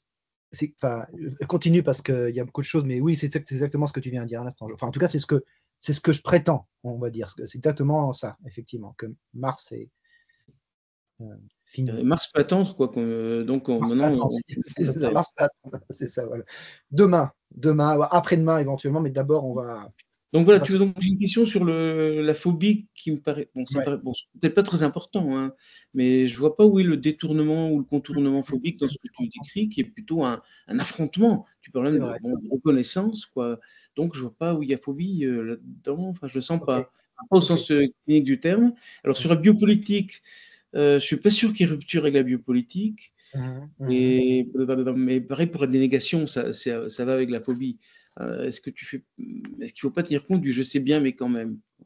Parce qu'il y a reconnaissance et dénégation dans le même mouvement. Je dis ça pour compliquer un peu la donne, mais Mhm, bon, mhm. Comment vous procédez généralement dans votre séminaire en termes de questions? Comment? le conférencier Allez-y. répond à chaque question, hein. Chaque Mais question, c'est d'accord, quoi? vous me dites. D'accord, très bien. Alors oui, Verneinung, Verwerfung, je sais bien, mais quand même, position là avec une Spaltung, tout ça qui permet de pouvoir tenir les deux choses. Euh, euh, alors, imaginons que ça soit ça. Essayons de voir, faut tester. Je sais bien que ça va mal, que en fait les choses, comment dire, que en fait, voilà, il y a plus de poissons, que mon jardin est brûlé, que la Californie c'est plus viable, mais quand même, je crois que ça va s'arranger. Bon, c'est pas ça, ça marche pas. Il faut quand même qu'il y ait un rapport entre les deux côtés, quoi. Enfin, il faut quand même qu'il y ait un truc du genre. je sais bien que je sais pas, je sais bien que je suis mortel, mais quand même, je devrais m'en sortir. Enfin, il y a quelque chose. Alors que là, en fait, je pense que c'est pas ça, puisque il y a un décalage, il y a une désarticulation entre les deux parties en fait de la proposition. C'est je sais bien que ça va mal et je le sais d'autant plus. Et ce qu'il y a, la difficulté, c'est que dans ce que je propose, c'est qu'il y a un défaut. À un moment donné, il y a un défaut subjectif. Quand je parle du panou, du mouchisme et tout, et quand je disais, m'était venue l'idée finalement, c'était des lâches, c'est que je crois aussi, et je peux me tromper, qu'il y a la reconnaissance de la cause. Je ne pense pas que les gens soient débiles, je suis sûr qu'ils savent que le capitalisme est la cause de ça. Et je pense qu'il y a une acceptation, en fait, de la cause. Et qu'une fois qu'on a les effets négatifs, un, identification de la cause, deux, mais qu'on ne s'affronte pas, donc il y a un défaut subjectif, il y a une sorte de...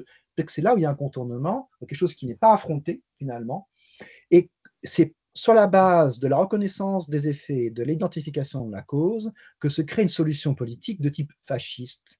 On peut l'appeler comme on veut, d'extrême droite, ou je suis prêt à trouver les termes, si fasciste ne correspond pas, ça ne m'embête pas. Enfin, si ce n'est pas le bon terme, je n'ai pas un problème avec ça, c'est compliqué, voilà. Mais c'est pour ça, si tu veux, qu'il me semble que c'est pour ça que je serais rétif à... Parce que sinon, alors, ouais, je pense qu'il y a un parti pris, et c'est affreux bien entendu, mais il y a un parti pris, là si on place au niveau des élites, disons des partis politiques, il y a un parti pris de dire on va rien faire contre. Peut-être en disant, on peut pas, peut-être en disant de toute façon si je tentais le coup avec les gens, ils ne me rééliraient pas, enfin on sait tout ça, comment ça marche ces trucs-là. Mais je pense qu'il y a une véritable décision, donc le détricotage dont tu parlais des lois, donc l'abandon, bah, c'est bon, bah voilà, en gros, on laisse tomber maintenant, on va trouver une autre solution. C'est quoi l'autre solution? C'est quoi l'autre solution? Une fois qu'on, l'autre solution, c'est de dire, bon, bah, on va réserver une partie de ce qui est encore disponible à peu. C'est pour ça que je ne pense pas que c'est une délégation. Sinon, si c'était une délégation, on dirait, je sais bien que la technologie est responsable des désastres climatiques, mais quand même, je crois qu'elle peut nous sauver. Dans la part inconstructive de la Terre, j'avais analysé ce que j'ai appelé à l'époque le géoconstructivisme, je crois, comme étant, ou le géoconstructivisme, c'est ça, je crois, ou voilà, donc la géo-ingénierie comme étant, je sais bien que la technologie est responsable des problèmes, mais quand même, je crois qu'un surcroît technologique peut nous sauver. Bon. Tu vois, je me répète, excusez-moi, tout le monde, hein, je réfléchis, donc peut-être ce que je dis, vous avez tous compris déjà ce que je tente de dire, c'est que, je réfléchis à haute voix, c'est qu'on n'est pas sur les mêmes plans. Il y a une disjonction dans le raisonnement qui fait que plus on reconnaît le phénomène, plus il devient patent, plus les sociétés sont fascistes. Mais la question que je me posais, parce que j'ai trouvé que cette analyse d'une nouvelle stratégie qui s'amorce dans cette hybridation entre le caractère réactionnaire de Trump et le transhumanisme de la tech, qui, il y a quelques années encore, était comme l'eau et l'huile, ça, je trouve ça très puissant. En revanche, la question que je me posais, c'est comment ça prend massivement? C'est-à-dire, ou bien ça présuppose quand même un aveuglement suivi de l'aliénation à l'IA dont vous parliez vers la fin, un aveuglement massif, puisqu'il y a quand même, ça prend aussi massivement parmi les destinés à être exclus de ce jeu. Et donc, je trouve que l'analyse est extrêmement puissante concernant, disons, on pourrait dire un projet politique, mais la question quand même demeure de savoir comment, oui, ça s'incarne politiquement par le biais des élections, par le biais de l'acceptation, etc.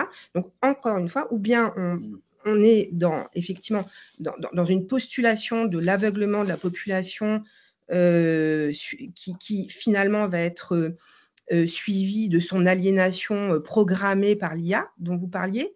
Donc, moi, c'est à cet endroit que j'aurais une question, en fait. D'accord. Alors, il y a les deux bras. Ce qui est très étrange. Alors, en même temps, après, j'ai un truc, je vais développer ça dans l'introduction de l'IA sur l'IA. En fait, je vais expliquer que ce qui se passe aux USA, c'est une séance de rattrapage par rapport à la Chine. En fait, après, je vais coller ça par rapport à la Chine parce qu'ils ont déjà fait la jonction avant les USA. C'est-à-dire que l'État fort surveillant et l'IA, c'est déjà là. Bon, donc, l'hypothèse, ça sera le Trump comme séance de rattrapage. Bon, après, il faudra étudier, étudier la sinophilie, enfin bon, des gens qui aujourd'hui sont portés au pouvoir aux USA. C'est tout un truc. Mais pour répondre, Sandrine, à ce que vous dites, il y a la question de l'alliage et la question des populations. Les gens n'ont pas voté pour. Enfin, un truc là que je dis là, mais ils n'ont pas voté pour Musk, ils ont voté pour Trump, ils ont voté pour le côté réactionnaire. Ce qui est très étrange, c'est le fait qu'il y avait le truc réactionnaire, et puis il y a eu cette espèce d'intrusion ou de collage ou comment dire ça, hein, je ne sais pas quel est le bon terme, hein, entre ces deux trucs-là qui viennent se coller maintenant ensemble. Mais les gens n'ont pas voté pour Musk. Si d'ailleurs il y a un espoir aujourd'hui des populations, y compris républicaines, de résistance à Trump, ça sera contre Musk. Donc les campagnes, par exemple, de piratage informatique consistent à montrer des vidéos où on voit Trump en train de sucer les orteils, hein, en tout bien tout honneur, de Musk. Donc les gens ont voté pour le truc classique réactionnaire, en fait. Bon, en gros, on est foutu, les hommes, on nous écoute plus comme avant, les blancs, c'est plus comme c'était, etc. Make America Great Again. Là, à ce niveau-là, on a un schéma classique. Disons, voilà, après avec les formes d'auto-aveuglement, voilà, mais qui consistent quand même pour les latinos à voter contre le fait qu'il y ait plus de latinos qui viennent aux USA, parce que on est intégrés, voilà, le truc qu'on connaît finalement, j'ai envie de dire, quoi, en fait. Hein, il me semble. Mais ce qu'on ne connaît pas, c'est l'alliage des deux. Voilà, donc c'est une drôle de combinaison, parce que c'est comme une analyse à plusieurs, pas à plusieurs bandes, mais à plusieurs brins. Je ne réponds pas bien, peut-être, Sandrine, à ce que vous disiez, je m'en excuse, mais les gens, alors, par rapport à l'IA, là, on rentre dans la phrase de Chesterton, hein, le progrès consiste à être poussé en avant par la police, quoi. C'est-à-dire que j'aime beaucoup cette phrase, quoi.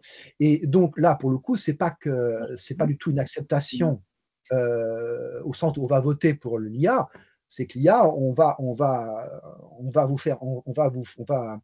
vous amener à l'utiliser. Enfin, comme moi, prof, par exemple, là, cette année, pour la première fois, j'utilise, enfin bon, peu importe le truc, mais en tout cas, on est plutôt dans une imposition par rapport à l'IA. On est dans une imposition. On n'est pas là dans un choix démocratique. Après, on peut discuter, hein, le choix démocratique et tout sur les réseaux sociaux. Voilà. Bon. Mais voilà.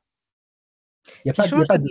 Ce qui change la donne, quand même, par rapport, me semble-t-il, après, pardon, je monopolise un peu la parole, mais je trouve que ce qui change un petit peu la donne par rapport, effectivement, à deux temps, finalement, à celui d'une réaction réactionnaire, justement, et ce qui arrive et qui n'était pas attendu, c'est justement la raréfaction des conditions de survie, enfin, à partir des 3 points que vous avez nommés, qui fait que, enfin, le premier exemple que vous avez donné, c'est quand même ces populations qui sont en train de perdre leur propriété, donc qui sont victimes du réchauffement climatique et qui vont réagir par un vote d'extrême droite. Donc, je veux dire par là, c'est que ça me semble difficile de dire qu'il y aurait un moment, disons, de réaction classique, hein, historiquement déjà, qui se répète historiquement, qui a une tradition historique, qui relève d'une tradition historique et quelque chose d'inédit qui consisterait donc dans cette hybridation. Donc, il y a quand même au moins ce… Oui, je suis d'accord avec ce que vous dites. C'est vrai, il faudrait voir après. C'est vrai que là, c'est compliqué parce que à la fois, je me rends compte que ce que je dis est très influencé, bien entendu, par ce qui se passe aux USA. Donc, il y a une sorte, en même temps, l'idée de vouloir comprendre ce qui peut se passer aussi en Europe et au dernier, voilà, bon, et donc ce qui se passe en France. En voyant bien aussi, d'ailleurs, enfin, bon, on pourrait voir comment Macron est tellement pour l'IA. C'est extrêmement intéressant de voir comment Macron a vraiment poussé à l'installation de l'IA après avoir poussé. Bon, bref, vous savez tout ça, mais je ne sais pas. Oui, je pense que vous avez raison. Il y a ces deux brins différents. Il y a la tendance classique, disons, à quelque chose de plus nouveau. Après, il faudrait voir, peut-être imaginer ces deux histoires sont distinctes, s'interpénètrent, se croisent. On peut imaginer comme ça des superpositions, peut-être, entre des modalités classiques de vote pour l'extrême droite, se superposant à un rapport au milieu vécu dans lequel quelque chose vient se… Alors, ça retournerait à une question que je n'ai pas bien répondu de Jacob sur la phobie elle-même, et des superpositions entre des schémas classiques et des schémas plus liés à la détérioration du milieu de vie. Et peut-être parfois, Avec c'est super. comme dénominateur commun le Ouais, fantasme d'être l'élu, Mm. réellement ou fantasmatiquement, euh, et de survivre au sein d'une ouais, terre ouais, assumée comme ouais. étant vouée à une raréfaction. Il y aurait peut-être quelque Oui, chose c'est de ça. C'est parfait. J'aime beaucoup ce que vous voulez dire, comme vous venez de le dire à l'instant. Excusez-moi, j'ai du mal à parler, mais c'est ça. Et oui, ça me convainc, la manière dont vous le dites à l'instant. Bon, je voudrais pas monopoliser la parole, mais j'ai deux choses. Là, en écoutant Sandrine, il y a un mot qui s'est un peu qu'on dit, bon, être l'élu, c'est ce que tu appelles l'extrême élitisme.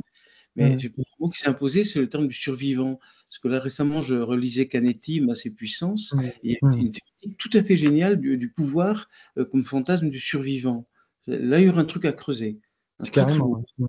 Mm. Il montre Mm. comment c'est celui qui a survécu à la catastrophe, il s'imagine tout puissant, y Mm. compris dans la paranoïa chez Schreiber, Schreiber qui vivait comme le dernier homme au monde, alors que toute l'humanité a été anéantie par un cataclysme. Bon, ça sera un point à creuser.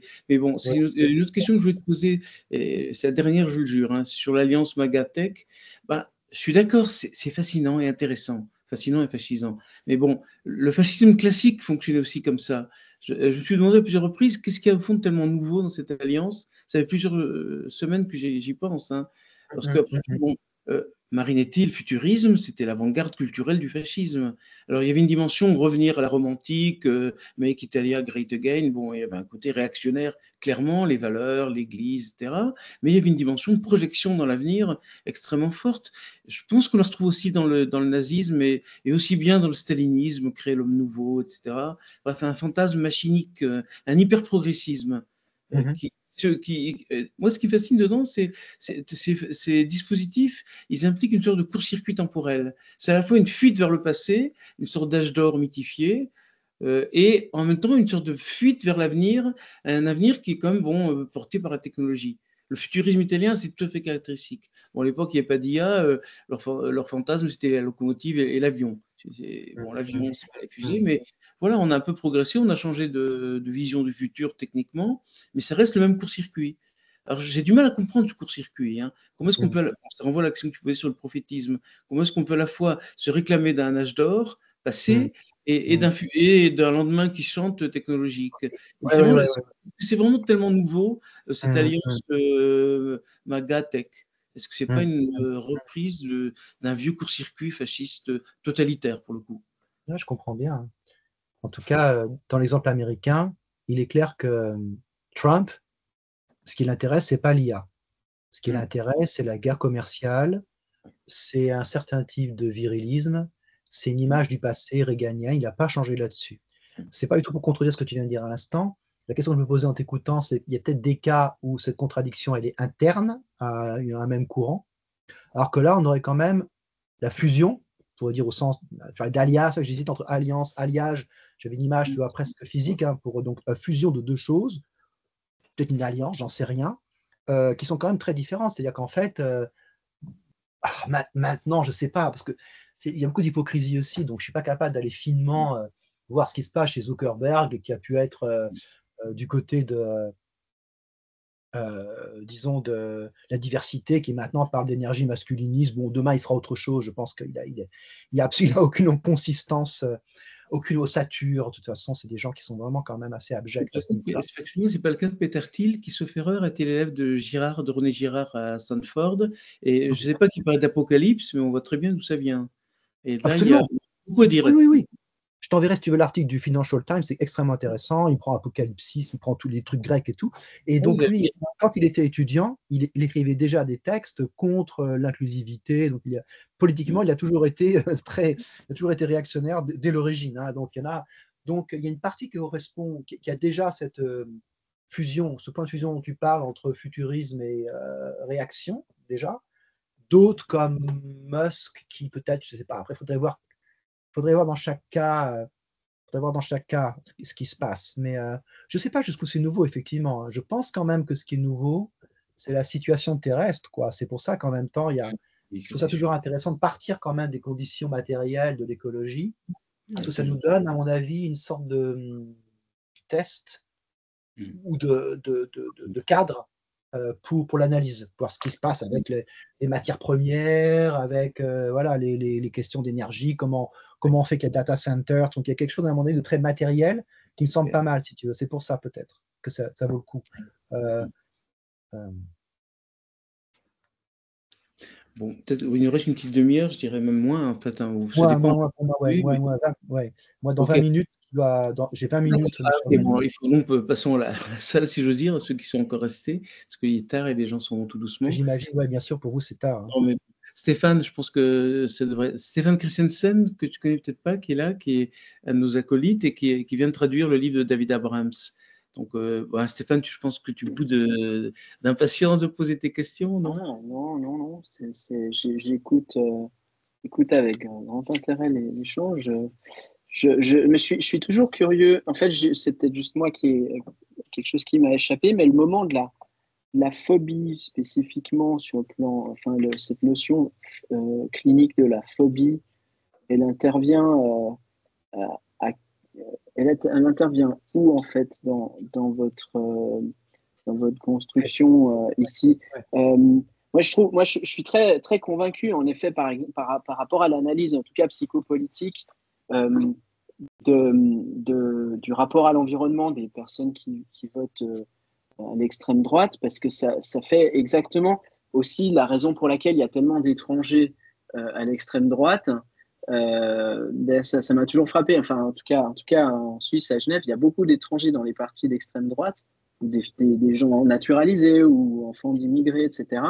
Et j'ai toujours appelé ça un peu comme le syndrome du dernier arrivé qui ferme la porte. Oui.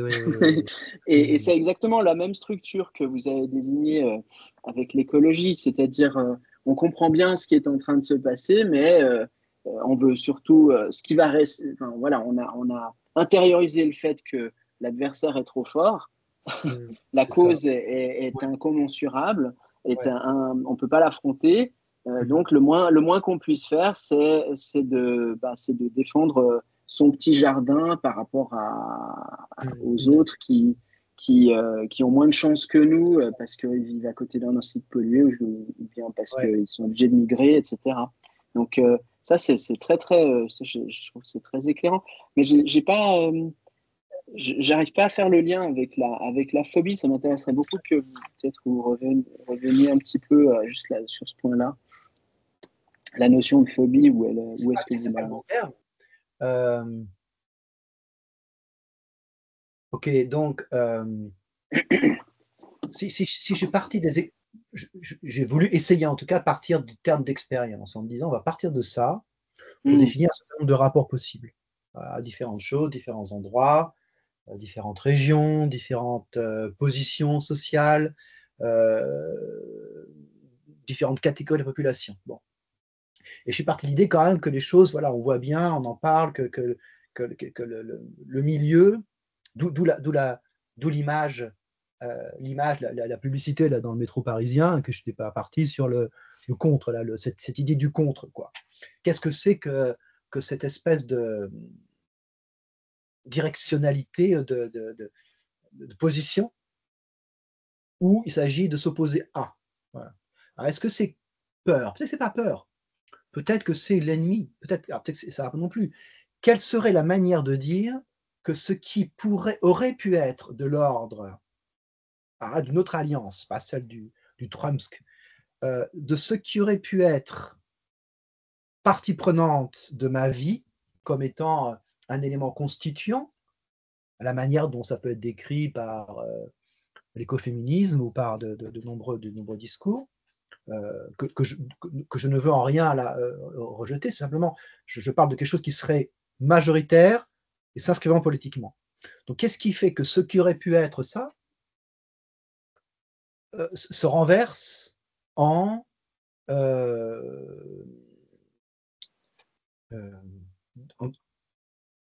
en désignation de ce qui est fatal, ce qui est fatal.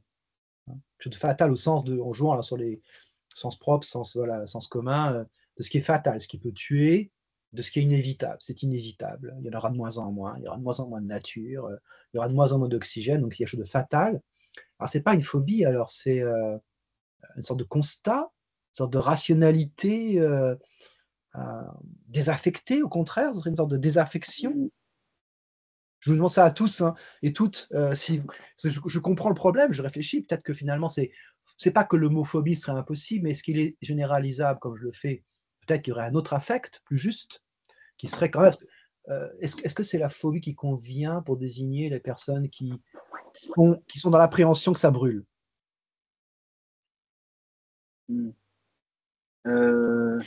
Ouais, qui voit bien que ça brûle, mais qui sont OK que ça brûle tant que c'est chez le voisin. Voilà. Voilà. Alors, Tant que c'est en Californie que ça brûle, que c'est pas dans mon quartier. Voilà. Bon, voilà, je suis juste soulagé, j'ai pas eu à évacuer chez moi, mais voilà. Et puis, donc oui. Après, d'accord, ok, ouais, ok. Donc on est à la, on est à la recherche d'un terme pour Ouais. désigner cet état un peu paradoxal là, Ouais. face à Ouais. face à l'effondrement, qui est une combinaison de lucidité et d'acceptation, Ouais. en pensant je vais y échapper. Ouais. Si quelqu'un n'y échappe pas. Et- Mais en même temps, je trouve que le terme il est assez de phobie, il est assez. Alors, je sais pas si vous m'entendez. Oui. Oui, très bien. Je mets la caméra. Encore mieux. En fait, je trouve que le terme de phobie, il est assez bien choisi quand même, parce qu'on considère la structure vraiment de la phobie, où en fait, Freud, lui, parlait d'épouvantail. Donc ça vient, alors en même temps, ça fait peur, mais en même temps, ça vient prévenir d'un autre danger qui est bien pire et qui est derrière, en fait. Après, Lacan, il parlait de clignotant. Et je trouve que c'est intéressant. Il y a même un petit apologue, je crois que c'est Lacan qui l'écrit qui en parle dans un de ses séminaires, où en fait c'est l'histoire d'un brahman en Inde qui en fait qui est terrorisé par un chien. Donc il a la phobie de ce chien qui aboie.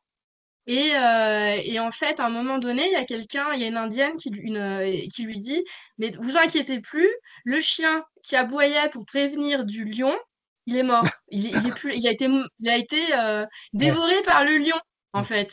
Ouais, donc Donc c'est là où on voit cette structure de la phobie qui vient cacher quelque chose de pire. Tout à l'heure, vous parliez de la chose aussi, ou peut-être le réel, mais je pense plus au réel lacanien. Mais voilà, ça vient camoufler et du coup protéger. Mais du coup, je me demandais si on pouvait pas la mettre en lien avec, vous parliez un peu tout à l'heure de je sais bien, mais quand même, du coup du démenti. S'il n'y a pas quelque chose là qui s'articule, parce que finalement, est-ce que le phobique n'est pas rassuré par le démenti dans sa valence de perversion quelque part. Parce que je sais bien, mais quand même, ça veut dire que je sais bien que ce qui est en train de se passer, c'est l'horreur, mais je fais comme si ça n'était pas en train de se passer. Okay. Donc je continue à pratiquer un capitalisme foisonnant et voilà. Ouais. Alors, Lizzie, c'est ça. Est-ce que ça serait, pour faire tourner cette hypothèse, parce qu'en même temps, ça correspond à un endroit où je passe. Parce qu'en fait, c'est ça, quand je parlais de la lâcheté, à un moment donné, je ne parle pas de la lâcheté. Bon. Et donc, il dit lâcheté, il dit on ne s'affronte pas à quelque chose. Est-ce qu'on n'est pas dans ce schéma-là, vous rappeliez l'apologue de Lacan, et puis donc l'épouvantail, et donc le danger derrière le danger. Est-ce qu'on ne pourrait pas dire que c'est phobique au sens où effectivement ça évite de s'affronter au capitalisme? Il faut dire vraiment très clairement, le véritable danger, ce qui pourrait vraiment être dangereux, c'est je m'y oppose, c'est le capitalisme. Je vais en prison, voilà, je vais me faire tuer, je vais me faire, etc., déporter. Donc en fait, le danger devient effectivement le point. Je pensais pas, enfin, je le dis en passant, mais là je l'affirmerai d'autant plus à cause de ce que vous dites. Je vais dire, dans ce cas-là, le danger n'est pas, il n'y a pas d'écophobie au sens. Alors, je ne sais plus comment utiliser le terme maintenant, parce que je n'arrive plus à savoir finalement si le danger est reconnu comme tel à sa juste mesure, ou s'il est effectivement amoindri, ou s'il est déplacé. En tout cas, à la fin, je disais finalement, la seule façon, je suis passé rapidement dessus en disant, ce qu'il faut, c'est supporter l'angoisse. C'est passer par rapport à la question de l'écologie, c'est accepter l'angoisse. C'est-à-dire qu'il faut faire face au truc et bon, ça résout pas le problème. En tout cas, ça résout un problème qui est quand même la question des masques et la question des doubles fonds et la question du fait qu'il est bien possible que quelque chose marque quelque chose d'autre, que se joue quelque chose sur la question de l'objet véritable, de ce qu'il s'agit de craindre. Enfin, quand même, y compris que le cheval et tout, là, si je me souviens bien, le petit Hans et tout, il y a des choses quand même par rapport à ça, la castration, voilà. Donc quand même, il y a quelque chose qui serait de ce côté-là, à aller chercher quand même, du côté des peurs réelles, imaginaires ou symboliques, peut-être. Je ne fais que redire ce que vous avez dit, Lizzie, d'une autre manière. Ou pas. Oui, mais du coup, c'est intéressant parce que je ne le pensais pas comme ça, donc c'est ouais. Ah d'accord, voilà, c'est moi qui est vraiment, c'est moi qui ai lancé ma machine. Non, mais ça permet justement de mettre,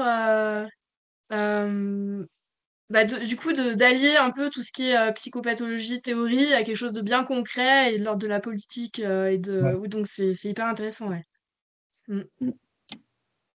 Merci à vous. Est-ce que j'aurais peut-être une suggestion qui me vient à l'esprit, s'il y a encore une minute, c'est que peut-être si on peut le dire comme ça, l'objet de cette espèce de phobie ou de cette espèce de peur, de ce qui fait l'objet d'un évitement, en tout cas du point de vue de ces personnes qui sont assez nombreuses, c'est aussi en lien d'ailleurs avec ce qui est perçu comme écologie punitive. Qu'est-ce qu'il y a de punitif dans l'écologie, en fait, entre guillemets, hein? Qu'est-ce qui est perçu comme réellement punitif dans l'écologie?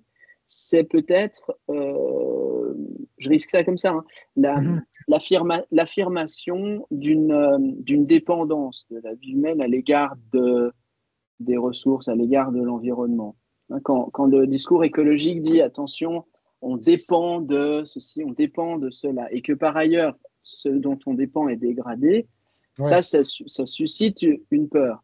Et que quand en plus de ça, on nous dit attention, il va falloir se priver, il faut manger moins de viande, il ne faut plus prendre l'avion, il ne faut plus faire ci, il ne faut plus faire ça, etc. Il y a peut-être une espèce de court-circuit qui peut se produire un peu dans l'idée ah non, mais attendez, vous allez encore plus diminuer mon autonomie. Vous allez encore plus diminuer ma capacité d'action. Vous allez déjà vous affirmer que je dépends d'un tas de trucs que je ne maîtrise pas, ce qui est déjà un peu blessant du point de vue justement un peu viriliste, masculiniste, etc. Puis en plus de ça,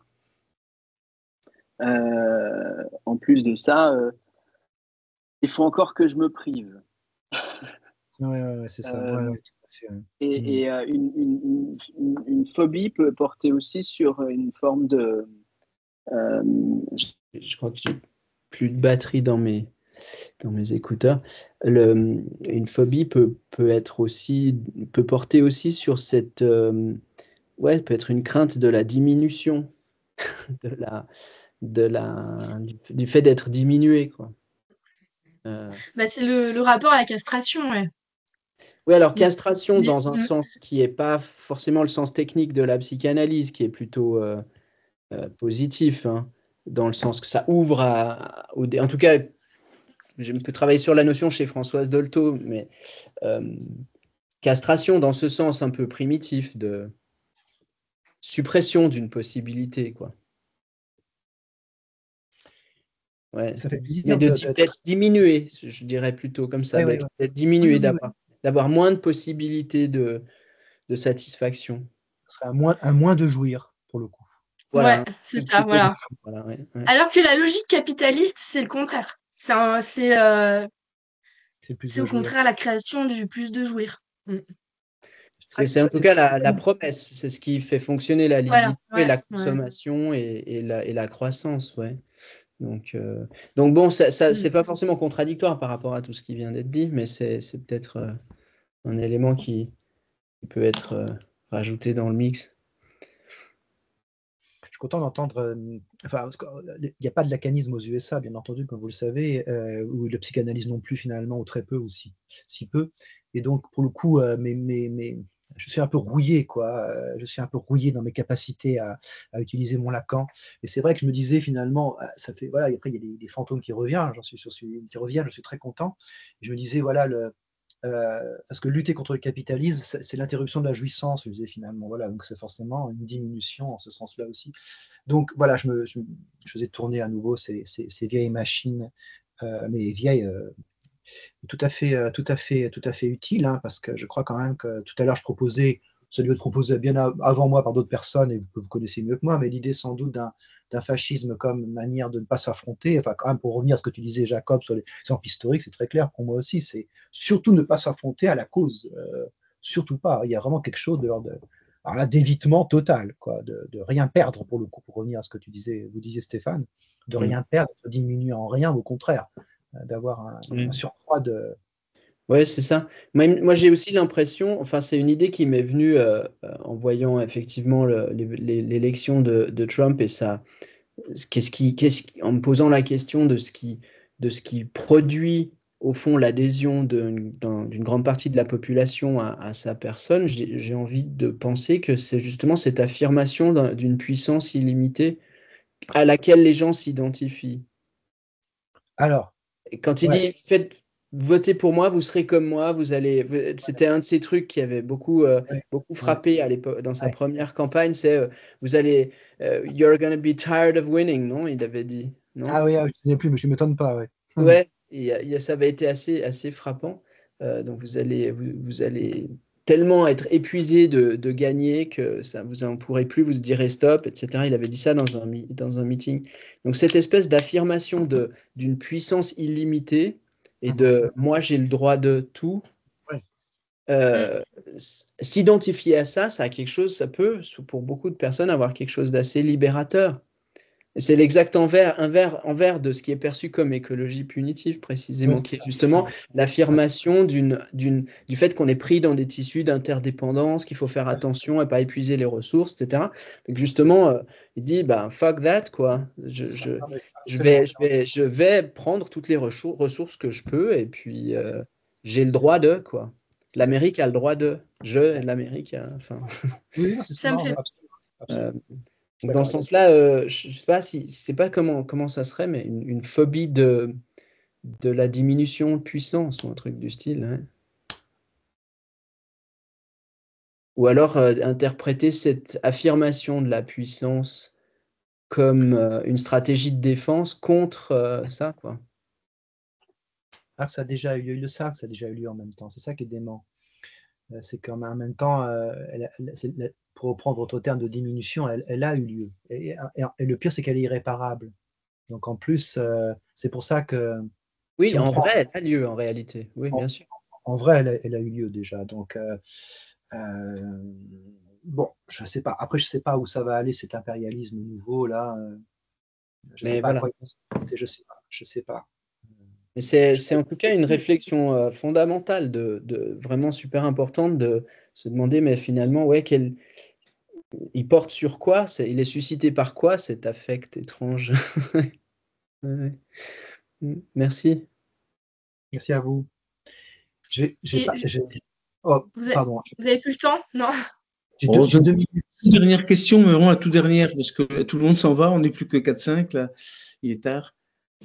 En fait, je me demandais par rapport au... parce qu'en fait, j'avais lu une bande dessinée de Joe Sacco et de Edge. Je ne sais pas si vous connaissez, parce que je crois que c'est des Américains, justement, qui ont écrit Jour de destruction, Jour de révolte.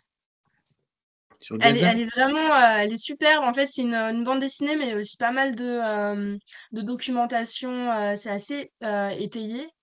Et il parle à la fin, justement, comme ouverture un petit peu du mouvement des... c'est les indignés ou les insurgés, je sais plus, avec Occupy Wall Street. Oh, ok. Non, ça vous dit rien? Non, mais je me demandais justement si c'est quelque chose qui s'était perpétué, qui avait donné des fruits, c'est un mouvement de résistance en fait. Et voilà, je me demandais où ça en était en fait, si vous étiez un peu plus au courant aux États-Unis. Wall Street, c'est mort, hein, c'est mort depuis une dizaine d'années. Ouais. Hein. Moi, j'ai encore oui, d'accord, ouais. Bon, c'est pas qu'il y a eu plein de choses qui sont passées depuis et qui ont été vivantes, mais là, j'ai encore l'affiche qui avait été lancée d'ailleurs par un magazine canadien qui avait lancé ça. Oui, ça a eu. Je suis arrivé juste ici quand c'était encore présent, mais ça allait finir 2011-2012. Mais oui, il y a en tout cas Occupy Wall Street, après Disoccupy Wall Street, tous ces mouvements-là, c'est 2010, 2012, 2011, 2011, 2012. Et pas plus loin que ça. Pas plus loin que ça. Réponse trop rapide, mais en tout cas, j'ai noté les titres dont vous parliez. Voilà. Ok, bon, bien, écoute, merci beaucoup Frédéric. C'était vraiment un exposé. C'est bon, je vais pas lancer les fleurs habituelles, quoi, mais ce que j'ai beaucoup aimé, je pense qu'on a tous aimé, c'est justement le côté incoatif, programmatique ou prophétique, un peu hésitant, quoi. C'est-à-dire, tu lances des concepts, tu hésites, tu les reformules, tu les réélabores. Ouais, c'est vraiment un atelier, quoi, un atelier de travail. Non. Et je trouve que la discussion est intéressante aussi pour la même raison, quoi. Donc, c'est un vrai séminaire. C'est pas le conférencier qui vient avec sa théorie toute faite. Non. On sent que c'est un chantier, quoi. C'est à tous les sens du mot. Et c'est vraiment bien. C'est bien de faire ça. Merci encore. J'espère qu'on se reverra à Strasbourg fin mai, si tout va bien. Et merci à vous de votre écoute. L'Inter existe encore à ce moment-là, ce qui n'est pas encore sûr. Bonne journée ou bon après-midi dans le Wisconsin. Très bien. Bonne nuit à vous tous et toutes. Merci. On va se coucher. Merci beaucoup. Salut. Merci beaucoup vraiment. Merci beaucoup. Merci à vous.